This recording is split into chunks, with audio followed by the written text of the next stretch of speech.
할렐루야. 하나님의 은혜와 평강이 우리 자녀를 위해서 깨어 기도하는 성도님의 심령과 가정에 충만할 줄 믿습니다. 무엇보다 우리의 간구의 제목이 땅에 떨어지지 아니하고 하나님 앞에 상달되어서 하나님의 예정하신 그때에 아름답게 응답의 기쁨을 이루어가는 우리 모두가 되기를 간절히 바랍니다. 우리 자녀에게 힘이 되는 말씀, 우리 6번째 말씀 베드로전서 5장 7절의 말씀을 우리가 함께 읽어보겠습니다. 베드로전서 5장 7절의 말씀입니다. 너희 염려를 다 주께 맡기라. 이는 그가 너희를 돌보심이라. 아멘. 오늘도 주어진 자리에서 최선을 다하게 될 우리 수험생들에게 문자로 발송이 될 텐데, 정말 염려를 다 주님께 맡기고 주의 돌보심 가운데 그 삶이 열려질 수 있도록 그 말씀이 위로가 되고 또 능력이 되고 힘이 될 줄 믿습니다. 오늘 하루도 우리 자녀를 위해 기도할 때 이 말씀 붙들고 기도하는 가운데 승리하기를 간절히 소망합니다. 바울은 3차 전도 여행 때 에베소 지역에서 3년을 머물며 온 힘을 다해 복음을 전하고 교회와 일꾼을 세웠습니다. 짧게는 몇 개월, 길면 1년, 2해 이 정도만 머물다가 성령의 인도하심 따라 또 이동했는데, 가장 오랜 시간 머물렀다 할 수 있는 것이 바로 이 에베소 지역입니다. 디모데는 에베소 지역에서 열심을 다해서 주의 복음을 전하고 교회를 세우고 일꾼들을 양육했습니다. 그리고 다시 하나님의 성령님의 인도하심을 따라 이제 마게도냐로, 유럽의 지역으로 나아가게 됐을 때 자신의 영적인 아들이라고도 할 수 있고 참 제자라고 할 수 있는 디모데에게 위임을 하는 것을 우리가 알 수 있는 것이죠. 디모데는 바울의 제자이자 믿음으로 낳은 영적인 아들이라 일컬어집니다. 사도행전 16장에 보면 디모데는 이 루스드라라는 곳에서 헬라인 아버지와 유대인 어머니 사이에 태어났고 그 믿음의 가정 가운데 양육되었다라고 기록하고 있습니다. 그러한 디모데가 바울을 만난 이후에 더욱더 신실한 일꾼으로 쓰임 받게 됩니다. 변함없는 신실한 사람 디모데입니다. 그 과정을 보니까 어디에 올라갑니까? 그 어머니 그리고 그 외조모, 신앙의 계승이 온전하게 이루었다라는 것을 우리가 보게 되는 것이죠. 사랑하는 성도 여러분, 믿음의 꼴을 먹고 자란 우리의 자녀들은 결코 어긋나지 않습니다. 잠깐 연약한 가운데에 방황할 수 있죠. 하지만 주님은 그 끈을 결코 잃어버리지 않게 하시죠. 생각나게 하실 것이고 그 받은 은혜의 자리로 돌아오게 되어 있습니다. 그러니 낙심할 것이 아니라 그때를 기대하며 소망 가운데 여러분 온전한 신앙을 지켜나가기를 간절히 축복합니다. 그러기에 에베소 교회를 안심하고 맡길 수 있었던 것이죠. 이제 문제는 어디에 있습니까? 이 에베소 지역에 있는 거죠. 에베소는 로마에서도 중요한 도시 가운데 하나입니다. 무역이 활성한 도시였고 풍요로운 도시였습니다. 온갖 그리스 철학자들이 가득한 곳이었고 아데미라는 여신을 숭배하는 신전 또한 극심했던 것이 이 에베소 지역입니다. 다시 말해 육적으로 볼 때는 번성하고 풍요로운 도시이지만 영적으로 보면 어떠합니까? 그 죄가 관영했던 도시인 것이죠. 무엇보다 거짓된 자들의 미혹과 또한 에베소 교회 성도들이 그로 인한 영향을 받을 수밖에 없는 환경 가운데 놓여 있었다라는 것입니다. 그러한 상황을 너무나 잘 알고 있었던 바울이기 때문에 그곳은 비록 떠나 있지만 늘 마음은 어디 있습니까? 에베소 교회, 그 성도들 가운데 있는 것이죠. 그러니 어려운 가운데서도 주의 사명을 온전히 감당해낼 수 있도록 디모데에게 서신을 통해서 위로하고 하나님 앞에 교회는 어떤 모습이어야 하는가, 올바른 신앙인의 모습은 어떠해야 하는가를 가르치기 위해서, 권면하기 위해서 이 디모데전서, 디모데후서, 디도스를 통해서 교육하는 것을 볼 수 있는 것이죠. 그래서 이 말씀을 우리는 목회 서신이라고 합니다. 디모데전서, 디모데후서의 말씀을 쭉 보시면 이 목자의 심정이 온전히 담겨 있는 것을 우리가 볼 수 있는 것이죠. 2절의 말씀 우리 같이 한번 보겠습니다. 우리 본문 2절의 말씀 같이 보겠습니다. 믿음 안에서 참 아들 된 디모데에게 편지하노니 하나님 아버지와 그리스도 예수 우리 주께로부터 은혜와 긍휼과 평강이 내게 있을지어다. 아멘. 바울은 믿음 안에서 참 아들 된 디모데에게 편지하면서 먼저는 하나님 아버지와 우리 주 예수님께서 부어주시는 은혜와 긍휼과 평강이 있기를 바라죠. 사랑하는 성도 여러분, 우리 삶의 자리에 하나님 아버지와 우리 주 예수님께서 부어주시는 은혜와 긍휼과 평강이 충만하기를 예수님의 이름으로 축복합니다. 우리의 자녀들의 삶의 자리에 하나님의 은혜와 긍휼과 평강의 복이 그 평생에 함께하기를 간절히 소망합니다. 바울은 먼저 하나님께로부터, 주님께로부터 오는 은혜를 구하는 것이죠. 사람이 마음으로 자기의 길을 계획하지만 그 인생의 걸음을 인도하시는 분은 우리 하나님이십니다. 하나님 아버지와 우리 주님께로부터 임하는 은혜가 없이는 한시도 살아갈 수 없는 것, 그리스도인들의 삶의 모습인 것이죠. 이것을 분명히 해야 삶의 자리에서 만나는 모든 염려와 두려움의 문제들을 주님께 맡기며 이겨낼 수 있습니다. 믿는 자가 맡길 수 있는 것이죠. 당시 에베소 교회를 위협했던 거짓 가르침들이 무엇입니까? 율법주의자들, 영지주의자들로 인해서 힘겨운 그런 신앙의 씨름이 있었다라는 것이죠. 우리가 율법은 주께서 주신 약속의 말씀이죠. 문제는 무엇입니까? 율법주의자들입니다. 그들이 율법을 중시하는 것은 맞습니다.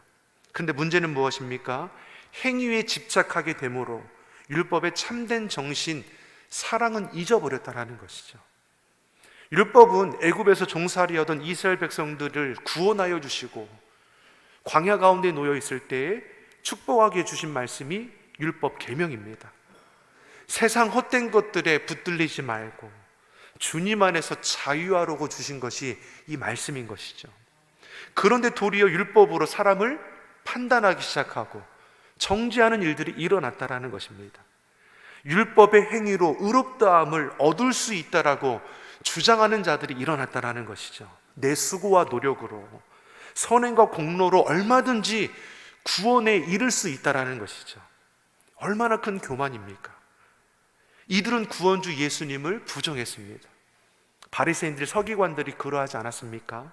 끝까지 주님을 영접하지 않고 오히려 죽이고자 모의한 자들이죠. 헛된 것들에 붙들리는 자들. 영지주의자들도 마찬가지입니다. 이방인들을 중심으로 일어났던 이단 사상입니다. 영지주의자들, 예수님 믿는다고 하면서 예수님의 성육신은 부정했습니다. 이들은 육신은 기대할 것이 없는 죄악된 것이지만 영혼만이 영원하다라고 가르치는 것이죠. 영과 육신을 따로 보는 겁니다. 영은 중요하게 여기지만 육신은 어떻게 살든 이 세상에서 죽으면 끝나는 것으로 생각했다는 것이죠.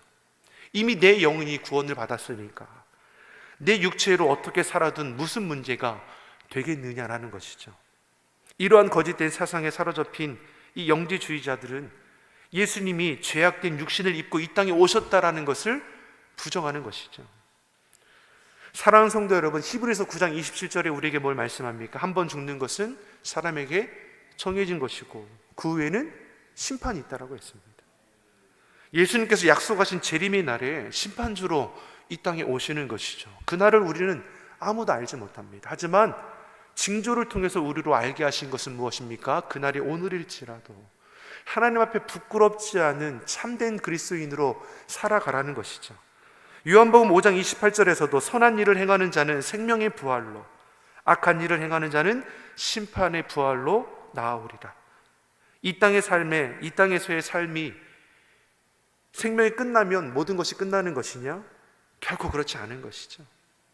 몸의 부활을 분명히 우리에게 말씀합니다. 우리는 선한 싸움 싸우고 달려갈 길 다 가도록 믿음 지켜서 하나님의 때에 생명의 부활로 서야 하는 것이죠. 그런데 이단들의 이 거짓 가르침을 보면 어떠합니까? 예수님의 성육신 믿지 않죠. 예수님의 성육신을 믿지 않는다는 것은 예수님의 죽음도, 예수님의 부활도 믿지 않는 겁니다.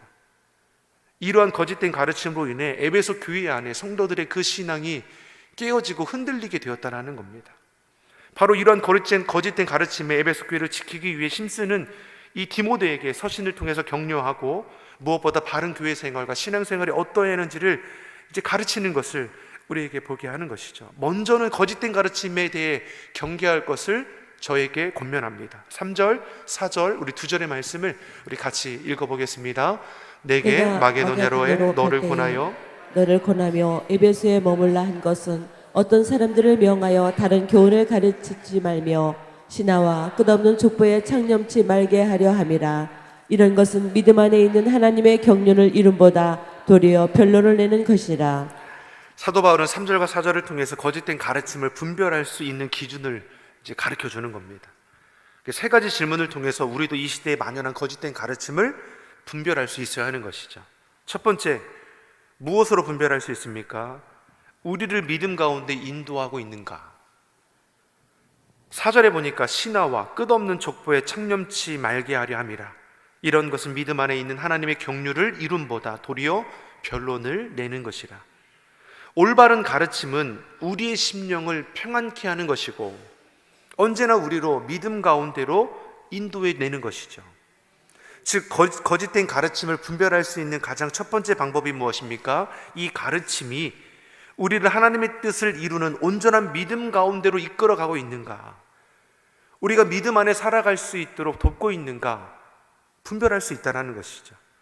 나로 하여금 하나님을 신뢰하게 하고 하나님의 뜻을 선하고 온전하게 하시고 기뻐하신 뜻을 받아들이도록 이끌어가고 있는가, 그 물음에 답을 줄 수 있어야 한다는 것이죠. 사랑하는 성도 여러분, 거짓 가르침은 분열케 하기 위한 것이 참 많이 있습니다. 교회를 부정하게 만들고 하나님의 말씀을 의심하게 하고 결국 배교하도록 주장하는 것, 그 속을 우리가 볼 수 있는 것이죠. 우리를 믿음 가운데 인도하고 있는가? 거짓 가르침은 그러하지 못하는 것이죠. 다투어 분열하게 하고 흩어지게 하는 거짓된 가르침, 여러분 예수 그리스도의 이름으로 물리치기를 간절히 소망합니다. 두 번째로 분별할 수 있는 방법이 무엇입니까? 우리의 삶의 변화와 덕을 세우는 일로 인도해 주고 있는가? 하나님의 말씀은 우리의 삶을 새롭게 해주고 온전한 삶을 살도록 이끌어 줍니다. 그런데 거짓 가르침은 무엇입니까? 하나님의 말씀을 의심하게 하는 거죠. 자신들의 거짓 교리를 참 진리라 말하며 속이기에 급급한 것입니다. 뱀이라는 사단이 하와와 아담을 유혹할 때 어떻게 유혹합니까? 하나님의 말씀을 의심하게 했죠. 선악을 알게 하는 열매를 먹으면 청룡 죽으리라 하신 그 하나님의 말씀을 죽을까 할까? 죽게 될까? 하나님처럼 된다, 교모하게 말씀을 바꾸어내는 것이죠. 그래서 이단들이 잘하는 것이 무엇입니까? 싸우자는 겁니다. 마치 백분 토론처럼 누구의 교리가 옳고 그른지를 가려보자 말하죠. 사랑하는 성도들은 말씀은 변론하고자 하는 것이 아닙니다. 하나님의 말씀 앞에 내 삶을 비추어서 말씀 앞에 우리를 쳐서 복종시켜내야 하는 것이죠. 하지만 거짓 교사들, 거짓 가르침은 무엇입니까? 싸워보자는 겁니다. 거짓된 이단들은 거짓 가르침을 통해 우리의 신앙의 자리를 이탈시키려 할 뿐이지 우리의 삶의 변화나 덕을 세우는 일에는 아무런 관심이 없는 겁니다. 세 번째, 거짓 가르침을 분별하는 방법 무엇입니까? 우리를 사랑으로 인도해내는가.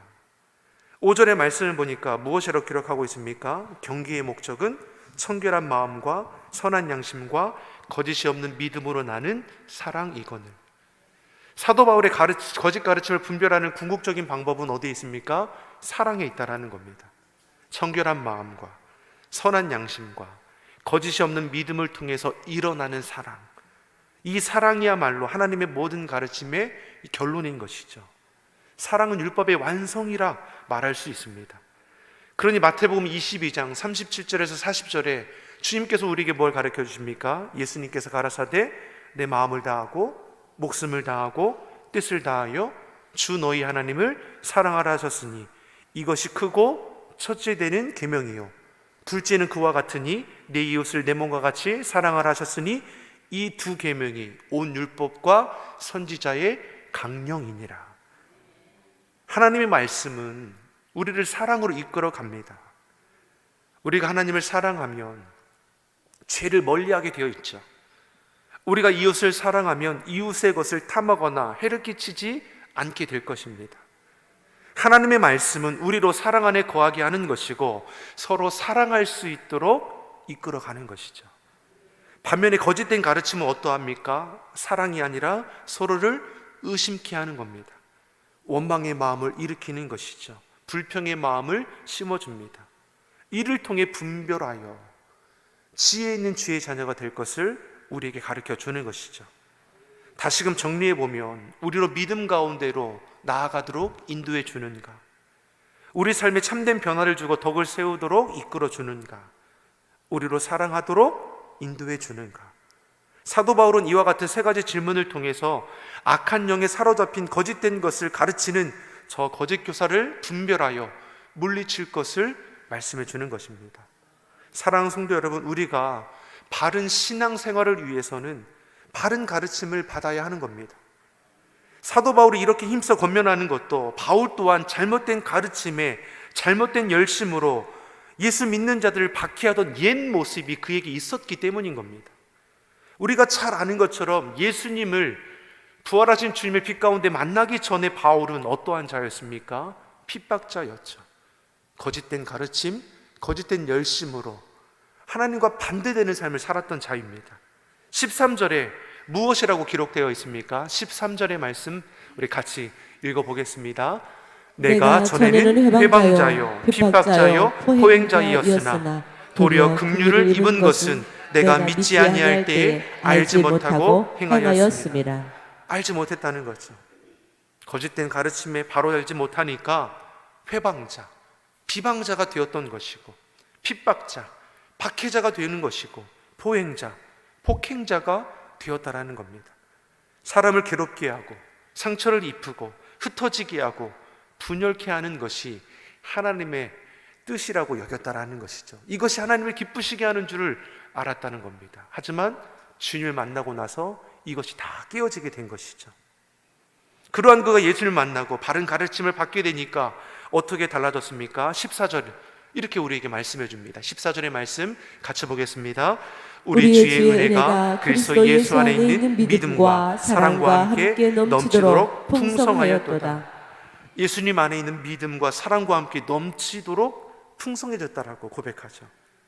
거짓된 가르침은 나를 비방자요, 박해자요, 포행자가 되게 했지만 참된 가르침은 주님 안에서 믿음과 사랑으로 넘치도록 풍성하게 했다는 겁니다.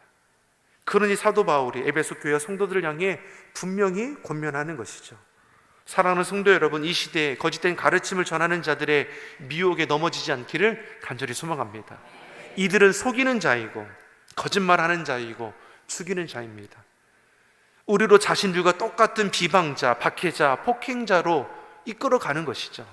거짓 교사, 거짓 가르침에 대해서는 철저히 물리치는 저와 여러분이 되어야 할 것입니다.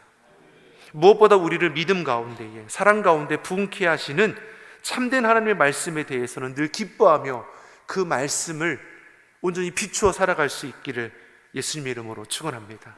그래서 하나님의 영광을 위해 하나님의 기쁨이 되는 우리의 삶이 될 뿐만 아니라 우리의 자녀들이 그렇게 구별되어서 주님 안에서 믿음과 사랑이 풍성해서 헛된 것에 붙들려서 세상을 이롭게 하는 사람이 되는 것이 아니라 하나님의 약속의 말씀 붙들려서 하나님을 기쁘시게 할 수 있는 우리 귀한 자녀들이 되기를 좋으신 예수님 이름으로 축원합니다. 기도하겠습니다.